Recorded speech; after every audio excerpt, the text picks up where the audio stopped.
Hi అండి, hello, welcome to cos home. So ఇది Thursday evening blog అనమాట. So ఈ రోజు నుంచి బ్లాగ్ స్టార్ట్ చేస్తున్నాను. సో థర్స్డే నేను బాబా గారి గుడికి వెళ్తానని తెలుసు కదా మీ అందరికీ. సో అలాగే వచ్చేసాము. ఇది ఎంట్రన్స్ అనమాట. సో ఇది లోపల ఓవరాల్ వ్యూ అనమాట. సైడ్ ఏమో బాబా గారిని పెడతారు. ఇది వచ్చి పెద్ద విగ్రహం అనమాట. ఎంత కళ్ళగా ఉంటారంటే నేను చెప్పలేను. ఫస్ట్లో చెప్పాను కదా షిరిడి అంత ఇదిగా ఉంటారు అని చెప్పి, అలానే ఉంటారు. సో మీరు కూడా నాతో పాటు దర్శనం చేసుకుంటారని చెప్పి మీకు చూపిస్తున్నాను. అండ్ ఇది వచ్చి ప్రసాదాలు అనమాట. సో ఎవ్రీ థర్స్డే మేము వెళ్తూ ఉంటాము. సో అక్కడ తోచిన భక్తులు అందరూ ప్రసాదాలు తీసుకొస్తారు. సో ఇలా. అండ్ ఏంటి ప్రియా మళ్ళీ ఫ్లవర్స్ వచ్చాయి, కొంప తీసి మళ్ళీ మీ హస్బెండ్ ఇచ్చారా అంటే అంత సీన్ ఏం లేదు. సో ఇది వచ్చేసి డాలర్ ట్రీ అనమాట. డాలర్ ట్రీ ఏంటి అని అనుకోవచ్చు. ఇక్కడున్న వాళ్ళకి ఇది కామన్, బట్ అక్కడ వాళ్ళకి ఎవరికి తెలియకపోతే కనుక చెప్తున్నాను, ఇండియాలో వాళ్ళకి. సో ఇది వచ్చేసి డాలర్ ట్రీ. ప్రతిదీ డాలరే ఉంటుంది. బట్ కరోనాకి ముందు అయితే కనుక అన్ని డాలరే ఉండేది. ఇప్పుడైతే $25 $77 అలా పెంచేశారనమాట. బట్ ఇక్కడ అన్నీ కూడా డాలర్లోనే వచ్చేస్తాయి. $50 అబౌట్ $2 లోపే, బిలో $2 లోపే అన్నీ వచ్చేస్తున్నాయి. సో టాయ్స్ అన్నీ కూడా డాలర్లోనే వస్తాయి. చిన్న చిన్న టాయ్స్ ఇవన్నీ చూస్తే నాకు మా బావగారు వాళ్ళ అబ్బాయి అశ్విత్ అని ఒకడు ఉంటాడు. వాడు కనుక ఇవన్నీ చూస్తే అమ్మ నాకు అది కావాలి, అమ్మ నాకు ఇది కావాలి అంటాడు.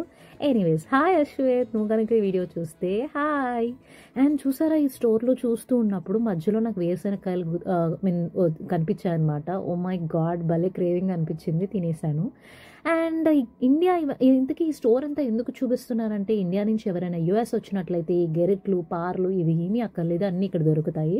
నేనైతే కొన్ని దొరకని చపాతీ రోల్ ఇలాంటివన్నీ తెచ్చుకున్నాను, కానీ మిగతా అన్నీ ఆల్మోస్ట్ ఇక్కడే కొన్నాను. టీ స్ట్రెయినర్స్ ఇవన్నీ కూడా దొరకవు అని చాలామంది చెప్తే నేను అవి కూడా తీసుకొచ్చుకున్నాను అనవసరంగా. యాక్చువల్లీ మాకు టీ కాఫీలు అలవాటు లేకపోయినా తెచ్చుకున్నాను. సో ఎవరైనా వస్తుంటే మాత్రం ఈ డాలర్ ట్రీ అయితే మీ ప్లేస్లో ఉందో లేదో చూసుకోండి. ఒకవేళ ఉన్నట్లయితే ఇట్లాంటివి అన్నీ అవాయిడ్ చేసి హ్యాపీగా వచ్చేయచ్చు. సో మా అబ్బాయి ఇవన్నీ చూసి ఏం తీసుకున్నాడా అంటే లాస్ట్లో చూపిస్తాను. వాడి చేతిలో ఒకటి ఉంటుంది. వాడికి టాయ్స్ అంటే ఎవరైనా పిచ్చి ఉంటుంది, లైక్ సాఫ్ట్ టాయ్స్ పడుకునేటప్పుడు అలా పెట్టుకుంటాడు. కానీ మా వాడు చూసారా, గన్ షేప్లో ఉన్న ఇలాంటిది పట్టుకుని కూర్చొని తిరుగుతూ ఉన్నాడు. ఫైనల్గా అది కొనిపించేదాకా వదలలేదు. అండ్ డాలర్ ట్రీలో వచ్చేసి నేను ఇవి కొన్నానమాట. $1.25కి 2 డబ్బాలు వచ్చాయి. డబ్బాలు ఎందుకు, యాక్చువల్లీ మేనేజ్ చేయొచ్చు కదా అని అనుకున్నాను, బట్ చాలా కష్టం తెలుసా. సాల్ట్ అండ్ లిటిల్ బిట్ కారం ఇలాంటివన్నీ డైలీ యూస్కి అయితే చాలా కష్టం కదా. సో అందుకని అవి ఒక 6 డబ్బాలు. అండ్ ఇవి వచ్చేసి ఇండియా నుంచి నేను ఒక 6-7 వెరైటీస్ ఆఫ్ పికల్స్ తెచ్చాను. సో వాటి స్టోరేజ్ కోసం ఇట్లాంటివి అనమాట. సో చాలా చీప్ అండ్ చాలా బాగా నచ్చాయి, చాలా గట్టిగా కూడా ఉన్నాయన్నమాట. బ్లాగ్ వచ్చేసి థర్స్డే ఈవినింగ్ స్టార్ట్ చేశాను కదా. సో ఇది వచ్చేసి సాటర్డే, మధ్యలో ఫ్రైడే వచ్చి డాలర్ ట్రీకి వెళ్ళి అలా టైం పాస్ చేస్తాం. సో ఇప్పుడు వచ్చాను ఆలివ్ గార్డెన్. సో ఇది ఒక ఇటాలియన్ రెస్టారెంట్ అనమాట. చాలా చాలా నచ్చింది నాకు. యాక్చువల్లీ ఇక్కడ ఏ డిషెస్ బాగుంటాయో నాకు ఐడియా లేదు.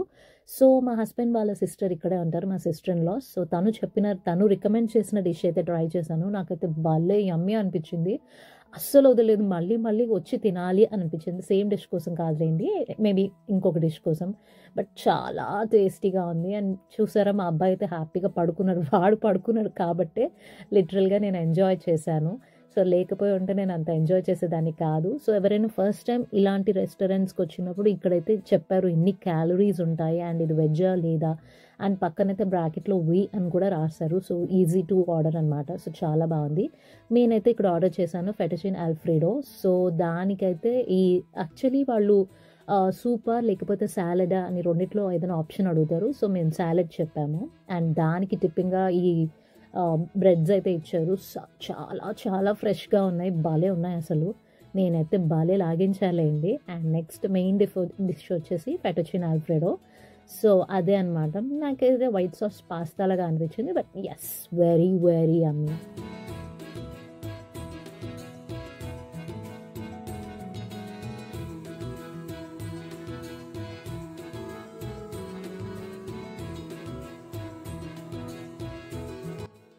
నైట్ డిన్నర్ కోసం ప్రిపరేషన్ స్టార్ట్స్. అండ్ మా హస్బెండ్ వచ్చేసి నాకు చాలా చాలా స్పైసీగా కావాలి, రోటీలోకి అన్నంలోకి ఏదైనా సరే స్పైసీగా తినాలంది అంటే నేను శనగపప్పుతో కర్రీ చేస్తున్నాను, మసాలా కర్రీ అనమాట. సో ఇది రోటీలోకైనా చపాతీలోకైనా I mean like rice, jeera rice అన్నిట్లోకి భలే ఉంటుంది. యాక్చువల్లీ ఆలు కూడా యాడ్ చేయొచ్చు, బట్ నాకు అవైలబుల్ లేదని చెప్పి నేను ఓన్లీ శనగపప్పుతో యాడ్ చేసిన. పూరీలోకి అయితే యమ్మీ ఉంటుంది, అసలు చాలా బాగుంటుంది. సో దానికోసం నేను ఇలా ప్యాన్ పెట్టుకున్న, ఆయిల్ తీసుకున్న, అది మంచిగా ఫ్రై అయిన తర్వాత అది కొంచెం కాగాక నేను జీలకర్ర వేసాను, అది ఫ్రై అయ్యాక పలవాకు. సో రెసిపీస్ అన్నీ కూడా నాయి ఆల్మోస్ట్ సేమ్ ఉంటాయన్నమాట. అన్ని కర్రీస్కి నేను ఇట్లాగే చేస్తూ ఉంటాను. సో స్వీట్గా కావాలంటే గ్రేవీ ఒకలా చేస్తూ ఉంటాను. సో తర్వాత కమింగ్ బ్లాగ్స్లో అయితే చూపిస్తాను. సో కొంచెం జీలకర్ర ఫ్రై అయిన తర్వాత పలవాకు అండ్ లవంగాలు అండ్ అల్లం వెల్లుల్లి పేస్ట్ అండ్ కారం. సో ఇవన్నీ కారం ఎక్కువసేపు ఉంచకూడదు, బ్లాక్ అయిపోతుంది. సో ఇమీడియట్గా ఆనియన్స్ అయితే యాడ్ చేస్తా. అండ్ ఆనియన్స్ వేసే టైం వచ్చేసింది. సో ఆనియన్స్ ఒకటి తర్వాత ఒకటి, సో పచ్చిమిరపకాయలు, కరివేపాకు ఇవన్నీ వేసాక ఆనియన్స్ వేస్తాను. వన్స్ ఆనియన్ మగ్గిన తర్వాత నేను టమాటోస్ కూడా యాడ్ చేసేస్తాను. సో మధ్య మధ్యలో కొంచెం సాల్ట్ వేస్తే ఈజీగా మగ్గిపోతాయి. వన్స్ అవన్నీ మగ్గిన తర్వాత నేనైతే బాయిల్డ్ శనగపప్పు అయితే యాడ్ చేసేస్తాను.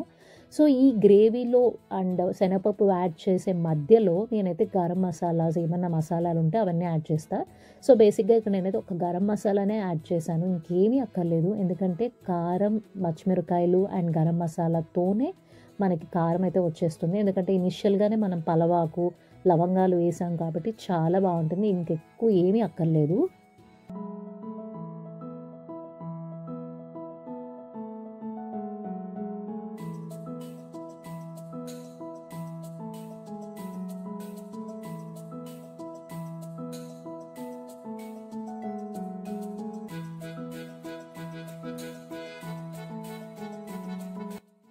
సో చెప్పా కదా, గరం మసాలా అయితే శనగపప్పు యాడ్ చేయకముందే యాడ్ చేసేస్తాను. అండ్ ఇప్పుడైతే శనగపప్పు బాయిల్ చేసింది వేస్తాను. సో ఇది ఎక్కువ బాయిల్ చేయకూడదు, లేకపోతే మరీ ముద్దగా వచ్చేస్తుంది. సో ఈ రకంగా పలుకుగా ఉండాలి కొంచెం, ఎందుకంటే మళ్ళీ గ్రేవీలో మనం వాటర్ పోసి కొంచెం సేపు మగ్గనిస్తాం కాబట్టి ఎక్కువ ఉండకూడదు. ప్రెషర్ కుక్కర్ అయితే 2 విజిల్స్ సరిపోతాయి. అదే ఇన్స్టా పాట్ అయితే కనుక 12 to 13 minutes అయితే సరిపోతుంది.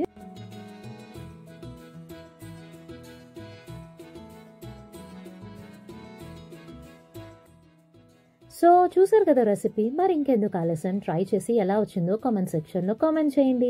ఇది మా ఉడత స్నేహం. సో అలా వస్తుంది, అద్దం బయట అది ఉంటుంది, లోపల వచ్చి నేను ఉంటాను. సో కవ్వించి అలా వెళ్ళిపోతుంది అనమాట. సో మీకు కనుక నచ్చినట్లయితే వీడియో లైక్ చేయండి, షేర్ చేయండి అండ్ సబ్స్క్రైబ్ చేయడం మర్చిపోవద్దు. ఇంకో ఇంట్రెస్టింగ్ వీడియోతో మళ్ళీ కలుస్తాను. Until then bye.